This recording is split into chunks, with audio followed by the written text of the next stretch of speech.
The music industry and RCA Records helped R. Kelly use his fame to abuse girls, and that's something that cannot stand.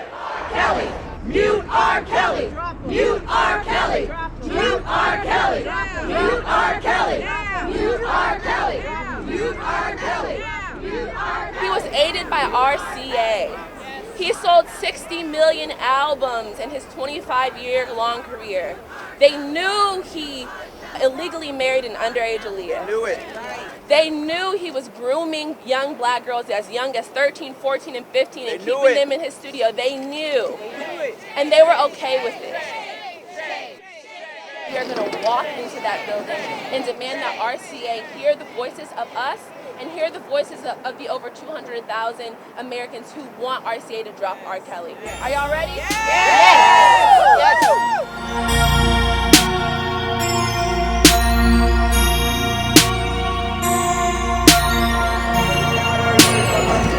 Black women and advocates are here delivering over 200,000 petition signatures to RCA Records to demand that they drop R. Kelly.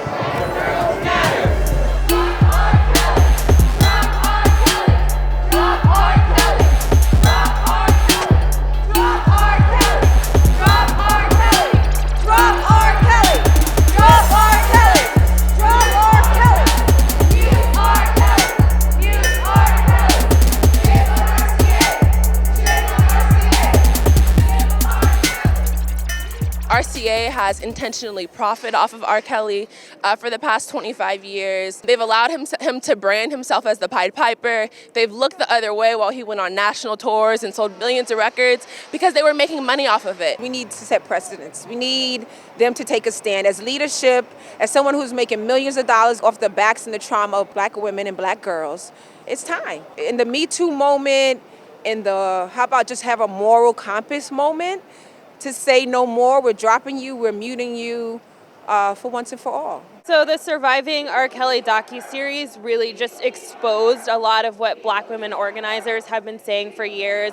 It talked about statutory rape, it talked about marrying a minor, it talked about child pornography, a lot of those things we knew. But seeing all the survivors come out in, a 6-hour period is really powerful. With watching Surviving R. Kelly, I saw in a compiled way, clear, almost organized way, as if it was in a courtroom, the injustices and the horrific acts that he engaged. You can't watch those 6 hours of that documentary and see the 50-plus women sit there and share their experiences about his grooming, his violence, and his abuse, and look the other way. This is something that is inarguable. You cannot argue with Surviving R. Kelly. Why are we in 2019 and black girls, black women bodies are still not valued?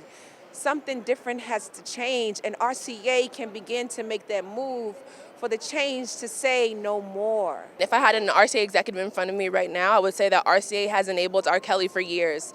It's time for them to take social responsibility as a massive corporation, a multi-million-dollar corporation, and say that we're no longer going to fund a sexual predator. I know as an RCA executive that you have been made aware of this issue and that you've been made aware of this for some time now. And that at some point you have to care less about profits and more about the potential harm of a product that you are helping to put out there.